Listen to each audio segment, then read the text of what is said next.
Finally. I've been waiting all week for this one. I'm so thankful to Pastor Brandon for allowing me to come and share this morning, especially considering getting to hear that my little brother was here last week. Some of you didn't pick up on that, I heard.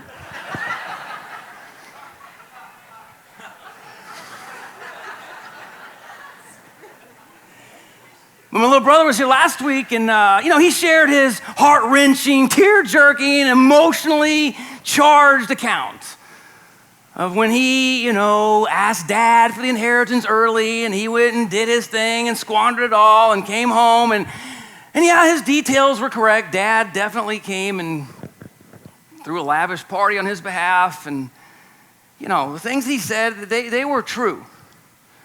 But you need to know today that there's always two sides to every story, right? And I don't feel like my side was really accurately represented by my little brother last week. So to have the chance to kind of at least tell the other side today, I think is important. Because I think a lot of you in here will maybe see things a little bit differently when I kind of share with you where I was coming from and why I was so ticked off the way that Dad decided to just seem to, with open arms, welcome little bro back after he'd been a complete derelict. It's like, what, Dad, why? I don't think my little brother has a clue about all the pain and the hurt and the humiliation, shame he brought upon me, he brought upon my father, he even brought upon our little small Jewish community.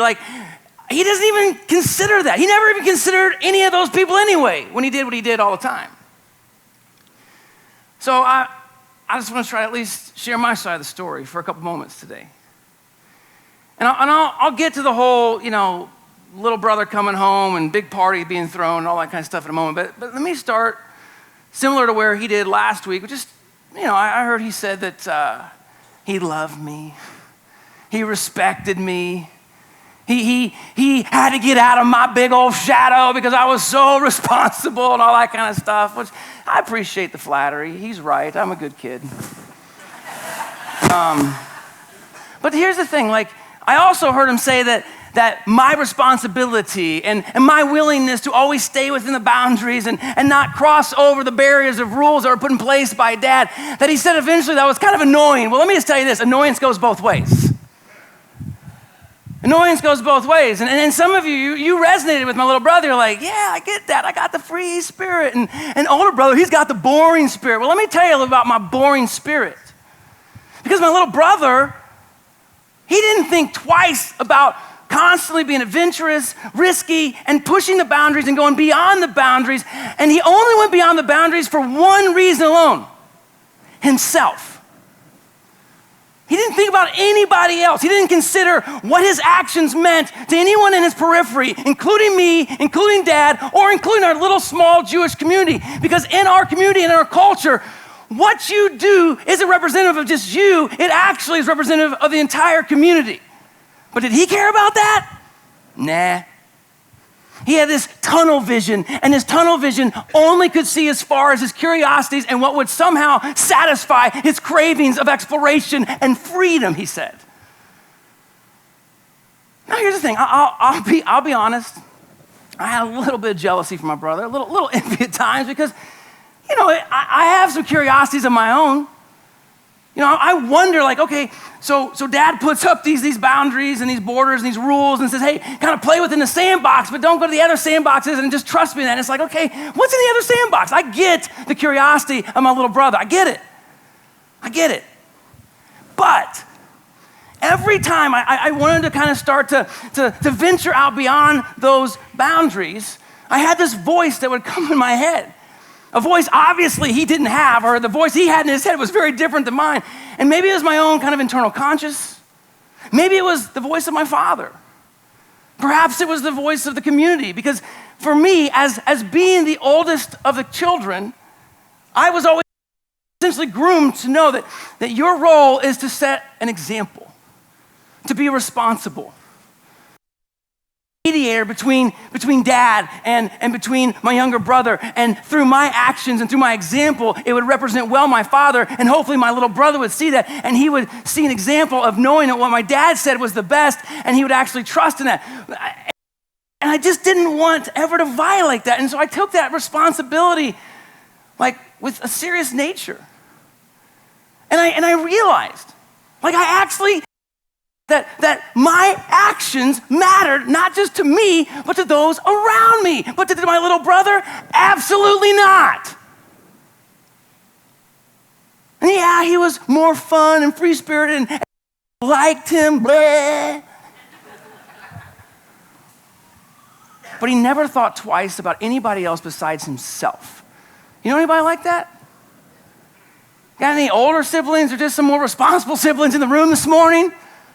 I'm talking to you today because you get it, right? It's okay to have some self-discipline. It's okay to say no.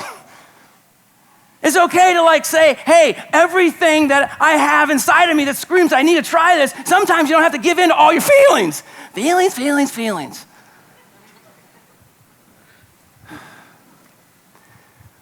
But I did love him. But I just got tired of just like, dude, one more thing. Like, why do you have to challenge the status quo every time? Why do you have to ask why every time? Why can't you see that Dad has just like been an incredible father to us and provided for us, and he's not setting these rules in place in order to try to stifle our joy or our experience or trying to like have the full life. Actually, if we stay within the bounds, it is what's best and it does provide the full life, but he never would trust that. And I think that's why he got so tired of me in my role trying to encourage him. Don't do that. Don't go there. Have you thought about what that would mean to somebody else? I'm not too sure that's really what's going to happen if you do that. And I remember him at times he just would look at me and be like, just get off my back. Dude, like, why are you so uptight? Like, chill out. You're not my dad.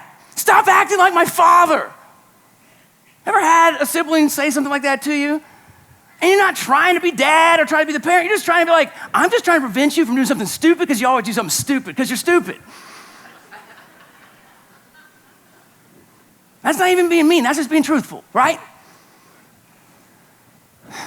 But that's just how he was. And so he starts this narrative of, I gotta explore. I gotta get out of your shadow. And you and Dad are just so awesome. And to be here, I feel like I just need to be me. I just gotta, you do you, and all that kind of, I was like, what? And so when he came to me, and he said how he was wrestling with his decision. I mean, I believed him. I really do. I think he was genuine in struggling with recognizing that, like, if he'd made the decision that he was asking me about, what it would mean to him, what it would mean to me, what it would mean to Dad, and what it would mean to our community at large. But to even think that he was pondering such a sure to be humiliating and shameful act upon so many people was just incredulous to me. Like he says, so I need to go, and I think the only way I can make that happen is if I get my inheritance now. But no big deal, big bro, because you're gonna get your 2/3. I just get 1/3, so I mean, you're already set up, so it's all good. And I'm like, yeah, but you know what that says to Dad. And you know that decision doesn't just stay here in our household. Like, the community's gonna hear about this, and it's going to sound like you want Dad dead so you can get yours now, and you'd rather have what Dad gives you than actually want to be in the presence of our Father. Are you prepared for that, little brother? And he was pretty resolute. He said, yeah, I understand that. And I was like, really? But seriously, like, this is going to humiliate us.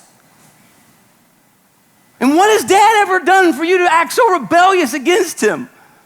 What have I ever done that made me so worthy of what shame you're going to bring upon my head? And he just said, I just got to do this. I just feel like I got to do this.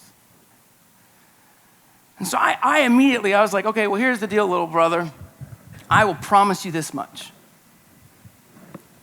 You do this, you take your 1/3, you liquidate it, you go do you whatever. You try to come back here. So help me God.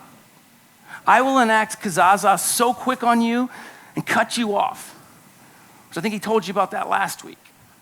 This ceremony that we had kind of in our little Hebrew culture where if someone did take inheritance early and they squandered it and they tried to come back, that we had the ability, and I as the older brother could actually initiate this, that we could take that person, in this moment it would be my little brother, and take him to the city gates, and we could take a pot, and we could smash it in front of his face because this kazaza were meant you're cut off. And it wasn't like I was choosing to cut him off. He was choosing to cut himself off with this decision, but I wanted to remind him, and I told him, if you do this, I promise you, you will have a pot smashed in your face so quick by me. I will not have this mercy and forgiveness. No. You'll get what you deserve. You hear me? And he said, so be it. And then he went to Dad. And I was intrigued to see how Dad was going to take this one. I mean, because he dealt with a lot of my brother's precarious meanderings over time. His adventurous, risky living, his free-spiritedness. How is he going to take this one? Because essentially he was telling Dad, I need you to die, or I wish you were dead so I can have what's mine. And of course, because my dad is my dad, and my dad always seems to intrigue and surprise me by the way he responds to people. He looked at my little brother upon his request, and he didn't get angry. He didn't raise his voice. I could tell Dad was saddened. I could tell Dad was disappointed. I threatened kazaza. Dad didn't say a word. I'm just like, he somehow held himself together. Almost as if my dad realized that my little brother was pronouncing something over him that in my mind was like finality. But my dad always had a belief that things could still change in the future. And all he asked my little brother was, are you sure this is what you want?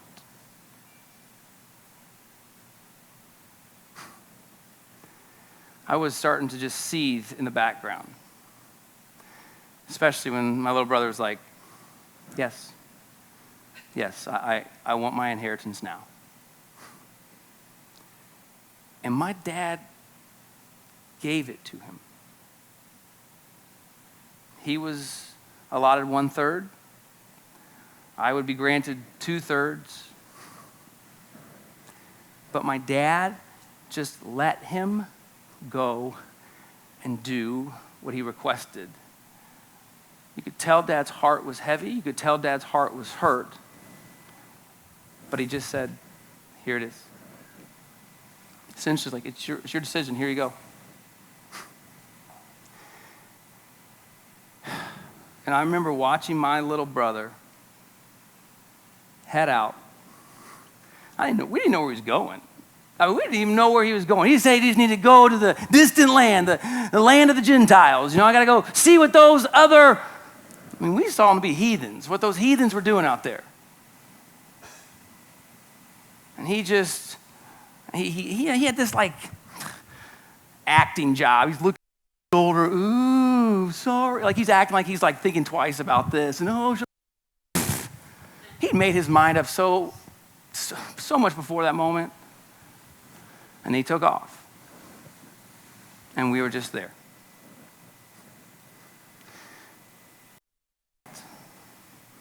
The house was super quiet for a little bit. I could tell that Dad was bothered and concerned. I mean, it is his son, right? I mean, made sense. And initially, it kind of started off okay for us because a lot of the attention or the frustrating emotions or even anger initially got projected onto my rebellious little brother. And it didn't take long, though, for some of those sentiments to begin to shift. And as word got out throughout our little community that, Dad's youngest son decided to pronounce him and say, you need to be dead so I can have my inheritance, it kind of started to send shockwaves. And we didn't necessarily immediately and audibly hear the shockwaves or even feel it, but we felt them because we go to the market. We go to the market each day and you go get your food and stuff like that. And most of the time when you go to the market, my dad was a very upstanding citizen there in the community, and everyone was like, hey, and hey. And things started to shift, and there was a lot less hey, how you doing, or what's going on, and even to me for that matter. And you could just start to see people's heads stay down and eye contact barely be made. Where it used to be head up, everyone's talking, but now it's just kind of walking by, not really saying much. And then as they walked past us, there was muttering. And you could just hear them kind of and you just knew they were talking about you. You ever been in that situation where you just knew people were talking about you? They didn't have the guts to say it to your face, but you knew that they were talking about you. And it creates this paranoia, and it creates this this sensation within you. I don't know if I want to go to the market today. I don't know what they're saying. I don't know. And why won't they just look up? Why can't they just talk to us about it? And I knew it was because the shame and the humiliation was being placed upon our heads now. And they start muttering, talking about, why can't I as the older brother? Well, I wonder why he couldn't fulfill his role. I wonder why he couldn't set a good example. I wonder why he couldn't talk his little brother away from making such a terrible decision that would fall this fate upon their heads. And they're probably talking about my dad, and what kind of father was he? And how could he just have a boy that was so rebellious? And what's he thinking now? Maybe he wasn't as great of a person as we thought he was. And da-da-da-da-da-da-da-da-da. Anybody ever been in a small town? Everybody knows everything. Everybody talks about everything. And it's okay when the chatter's not about you, because then you're part of the chatter. But when you are the object of the chatter, there's something about shame. There's something about humiliation that's heavy. There's something about feeling like you're in the proximity of people, but you still don't belong. You ever been there? That something's wrong with you, but you don't even know what's wrong with you because they won't address you. And you just feel like, I didn't do anything to bring this on. And so the more that we're starting to be kind of the commotion of the community, the more my anger is developing for my brother. And I'm just starting to be this brat.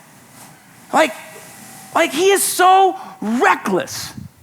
He didn't think twice about this. Did he not even consider that this is how we would have to live the rest of our time here? You go off and do your thing, and we'll be left here to try to answer for you. I don't have an answer for him.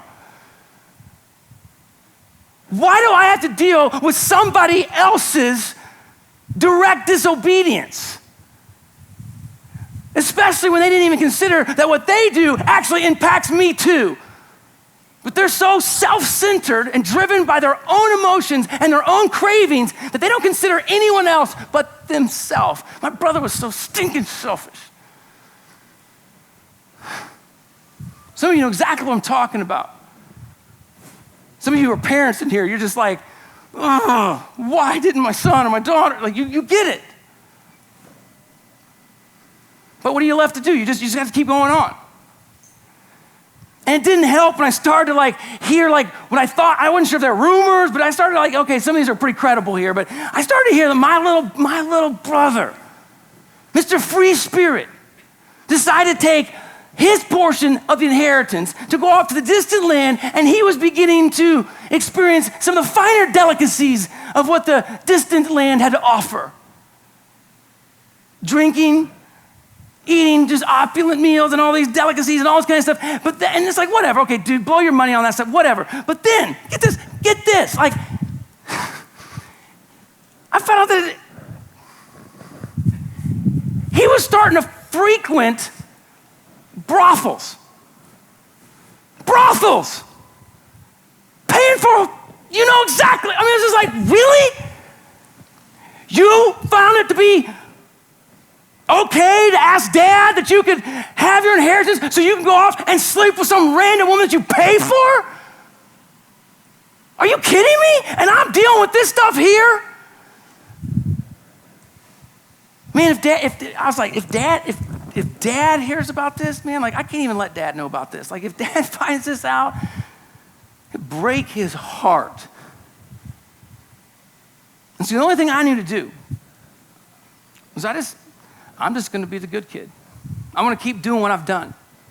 And I'm gonna show my dad that I'm still here, I'm still obeying you. I'll pick up the slack where little brother's gone. I'll be faithful. I'll be obedient. I'll carry out everything you want carried out, and I'll be the son that you deserve. And as I do that, I'll definitely know that I deserve your love. Because my little brother did not deserve it ever, the way he acted. And so I worked harder. I put in more effort. Chose to be faithful.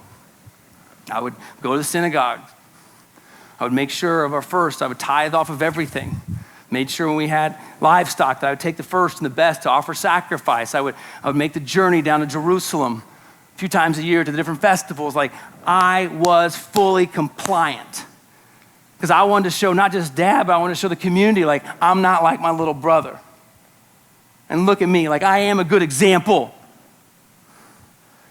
And I found myself starting to find more and more of my worth than ever before in all of my continual efforts and my compliance and keeping myself within the boundaries that had been placed before me. I wasn't about to ever cross them. God forbid I'd ever look like my brother. And then I had like these moments, and this is probably like my weaker points. You've probably never been there, but I started like envision moments where like I really was excited. I hope my brother came home because I wanted to be able to tell him how I really thought about him. You ever been in that moment? Like, dude, if I could really just open up and let you know what you've done to me. Like I would like when I was working out in the fields, I'd be like taking like fake pots and smashing like, Kazaza! Just like, I'm gonna put this in your, I was just like, I want him to know how much he let us down. And I want him to know how much I didn't let dad down ever. It's a funny thing about anger that becomes bitterness, that eventually becomes rage, to the point of wanting everyone to then see how justified you are and how much those other people don't deserve a second chance. Some time passed, move on with my story here, but time passed and eventually we had a drought. I can't remember exactly what point it was, but the drought came in and caused the crops not to be as bountiful as they'd been in the past. And, like, as I said, like I'm responsible, I'm a good kid. And so we made sure to always save in the good seasons and we were fine in the midst of the famine. But dad was concerned when the famine hit and starting to wonder about my brother's whereabouts and whether or not he was okay. And things time to time to me, like, I wonder, have you heard anything about your brother? Man, I wonder how this really difficult time. To which in that moment, I held my tongue. I wanted to be like, yeah, I heard. Guess what he's doing? Guess where he's at? I just kept my mouth shut, but I was like, really, Dad? You still care about him? Like, you really are still like concerned about him after what he's done to you, what he's done to us? But whatever. And then came the day. The day I had envisioned and maybe even hoped would happen, but it definitely didn't go down the way I envisioned or how I hoped it would happen. I was out in the field, doing what I do, working hard. Been out there for a while. I started to head back to the house. You get in your routines. It's type A people that are pretty disciplined and love our routines. Like, just like any other, you're not a lot of things that surprise you. And so today I got done working. I'm coming home, know what I'm going to do. But this day there was something different from my routine because I started to hear some music. It's not normally music when I come home. Like that's different. And so I start getting a little closer, and the music's a little louder, and I'm even hearing like some of the hired hands seeming to like be making like kind of like shouts and excitement and clapping, and I'm like, I totally didn't get the memo of the party. Like, I wonder what the party is. Like, I don't know, maybe someone got engaged. Maybe that they've seen rain in the forecast, and there's a lot of things, and I'm just like, what's the party? Okay, what is the party? And so I called over one of the servants, and I was like, this is different. Like, what's the music? Why is the band playing? Like, what's going on? He's like, oh, you didn't hear? No, I didn't hear. I was working. I was being responsible. I was doing what Dad tells me to do. I didn't hear. What do I need to hear? Your little brother's back.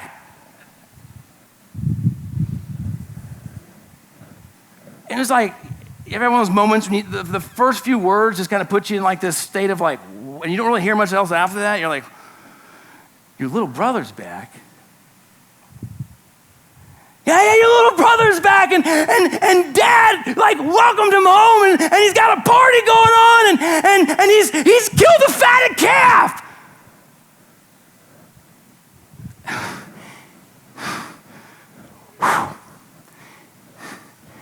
He killed what? You see, I prided myself for a long time holding my crap together. But there are certain things that enough is enough.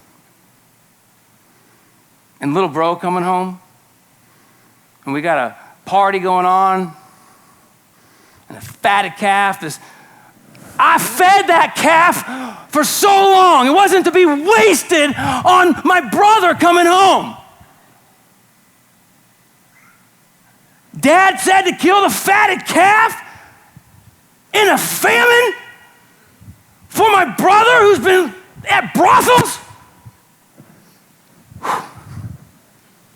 And he's like, Dad wants you to come back and be part of the party. And I knew, like, my responsibility as the oldest, it was my role. If Dad was going to throw any type of party or anything for the community, I was supposed to be there to welcome the guest and to essentially represent Dad to the guest and everything else and all stuff. And I was like, I ain't going. I don't even care at this point. Everything I've always done has been to try to show Dad I'm always here, do what Dad says to do, always be obedient, always be compliant, never want to bring a bad name or reputation to him, don't want any shame, humiliation, any in his direction. But you think I'm going to go up to, whatever, I'm done with doing the right thing. Because what has it got me anyway?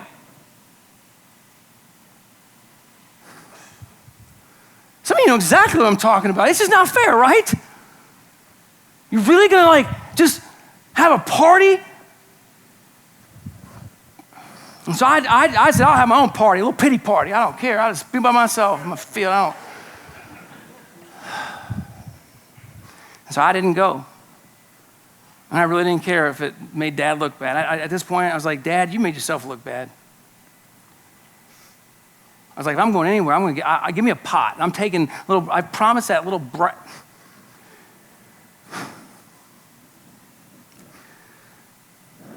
And then after some time, here comes Dad.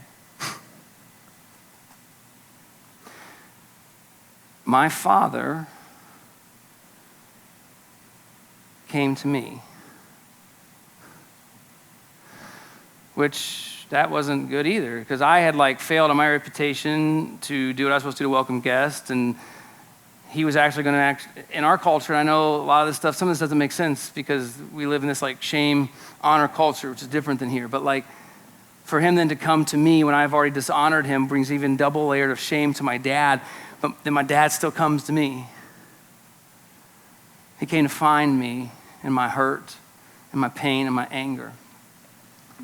And when he got to me, essentially he was just like, why aren't you coming up to the party? You know, I told you how like, there's just certain things I didn't want my dad to know. But I just was kind of like this like volcano in this moment. It was just like, it's time to erupt. And I just was like, You want me to come up there?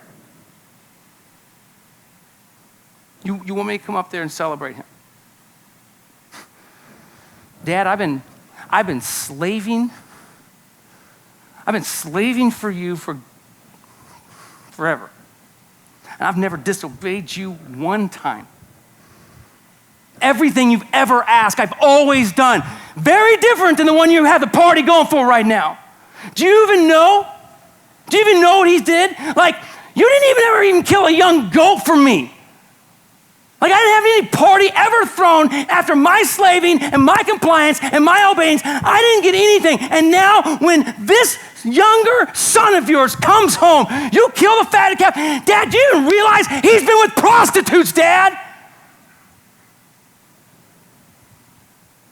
You should be smashing a pot in his face. He doesn't deserve it. I deserve it. I deserve it. I deserve it. He doesn't deserve it.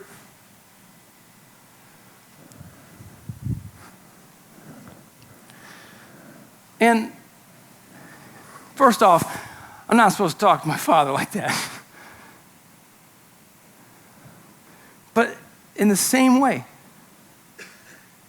that I remember watching my dad respond to my younger brother's request to take the inheritance early, and Dad just sat there. He didn't freak out. He didn't get angry. He didn't yell. He stayed just stable and peaceful. It's the same way that Dad was with me. And the first word that he said to me was a word that you're probably not very familiar with. But he just said, teknon. Teknon. I think in your language it's son. But it's not just son. It's like, it's a word that's actually like, oh, precious, deeply loved and valued son. Like, oh, precious son, dearly loved son of mine. Teknon. Like, as I'm venting and spewing on my father, he responds with teknon.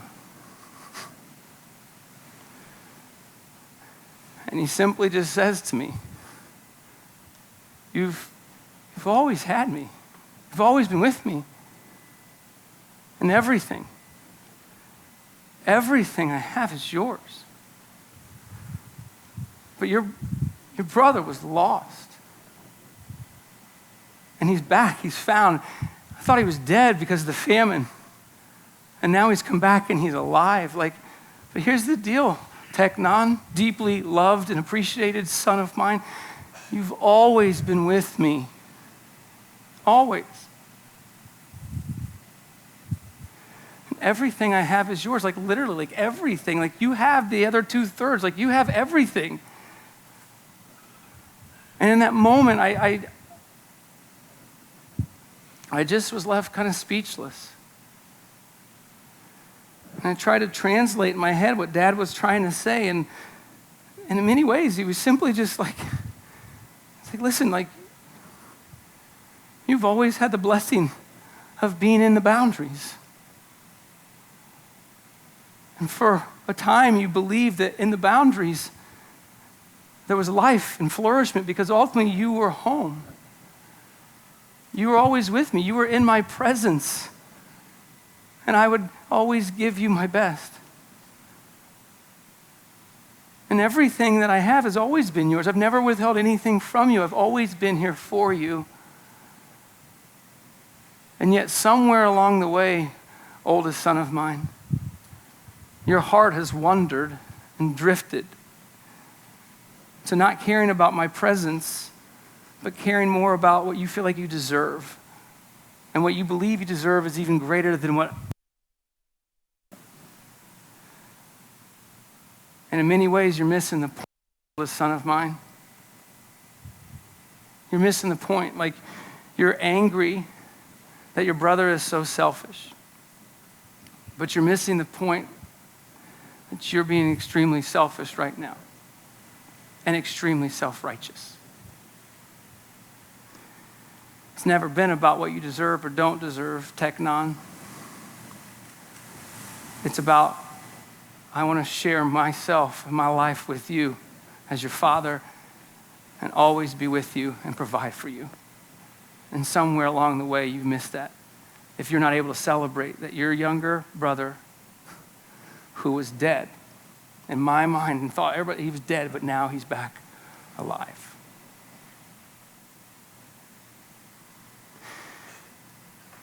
And as Dad went back to the party, I just kind of stood there. And I was hoping to throw a pot down to deem my brother cut off. But this thought came to my mind more than it never had come to my mind before, but it's just like this notion of like, maybe I'm just as lost as my brother, just lost in a different way. And I'm lost, but I don't even realize it.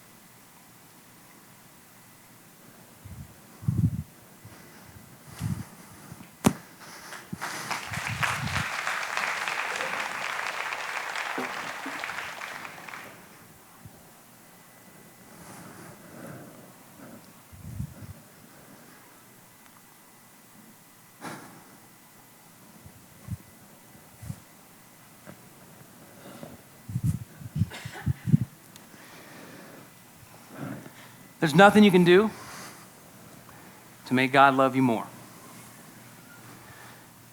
Last week was there's nothing you can do to make God love you less.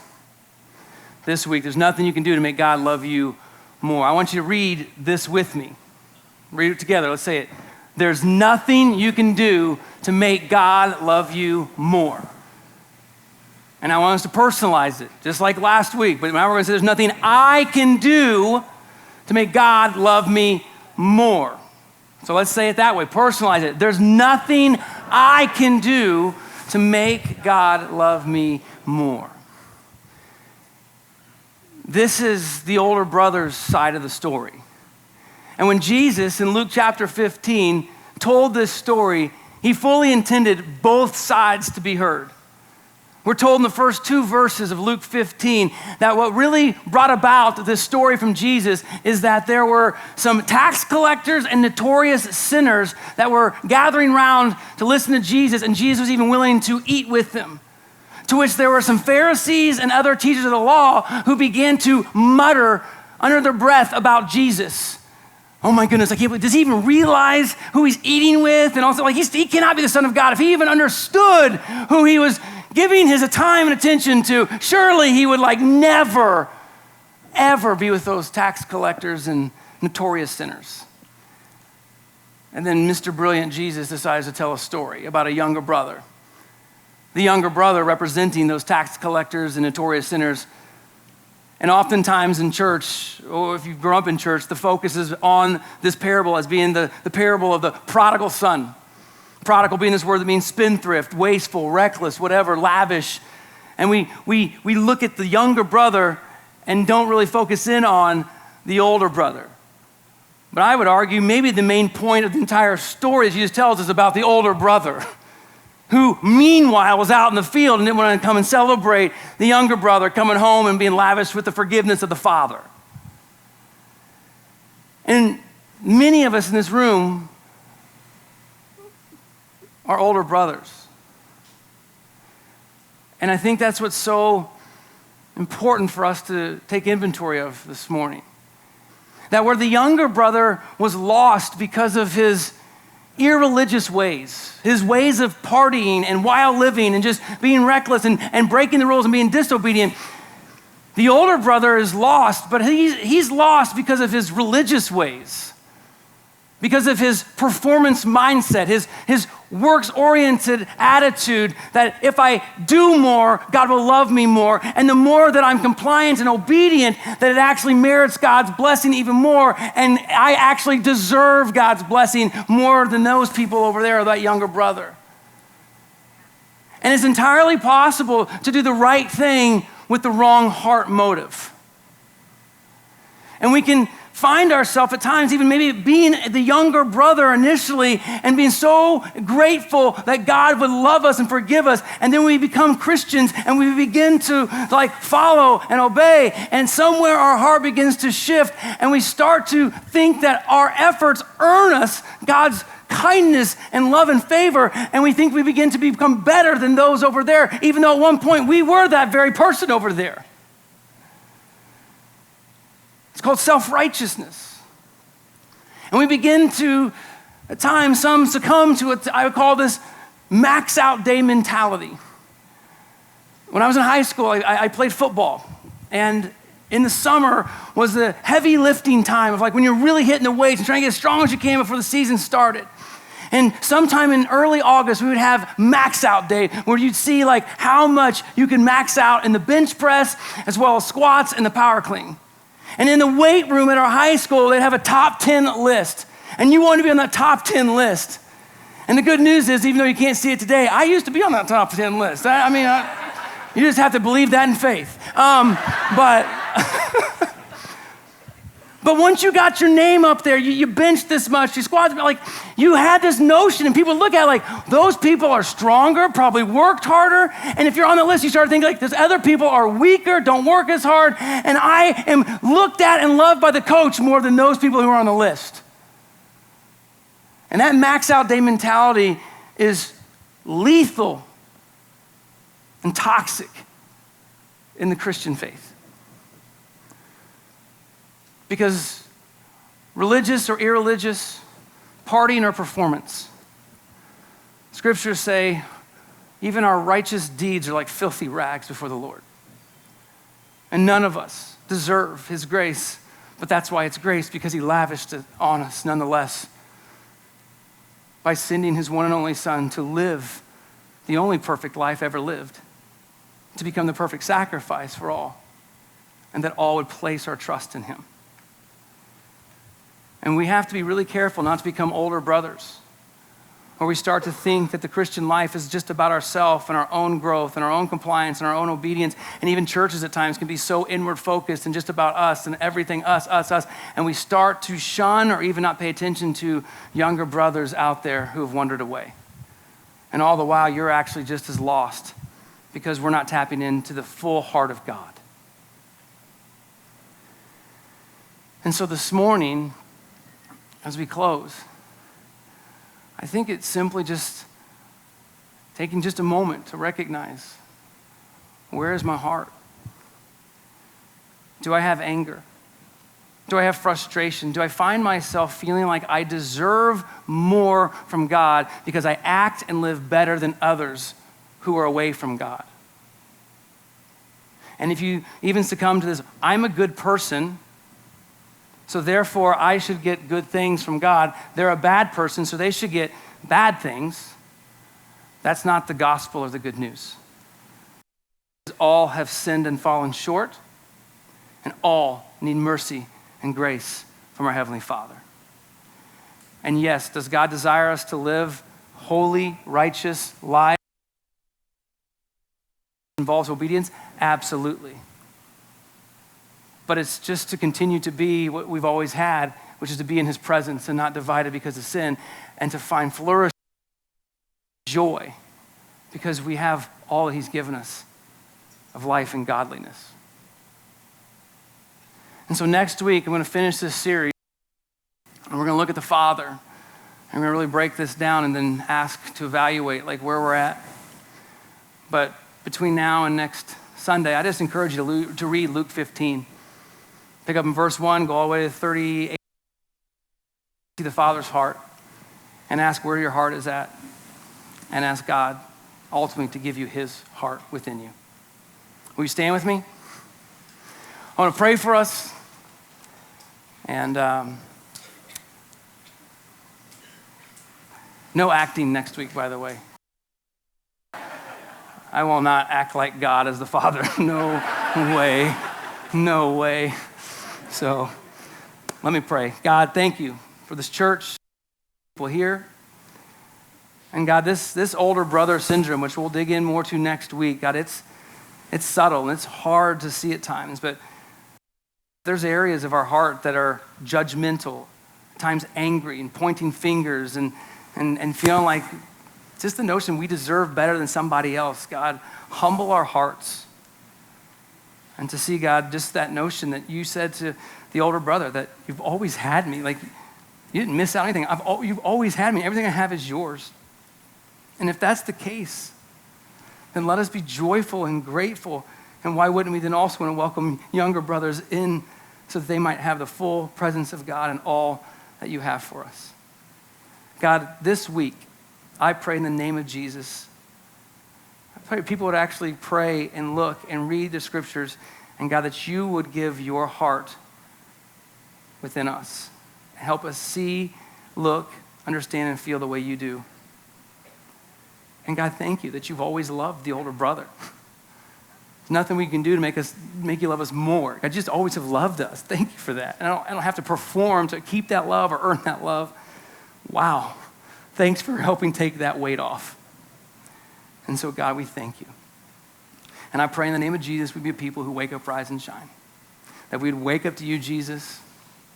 We'd be amazed at who you are, your grace, your mercy. God, we rise to life, which is, yes, living within the boundaries, or yes, living with obedience, but being in your presence and asking you to help us become more like you've intended us to be. And God, may we shine bright to others, which was keeping our eyes out for when the younger brother comes home, to welcome him, or even to see when the Father comes to us in our sin and still invites us to a party as well. I pray this in Jesus' name. Amen. Amen.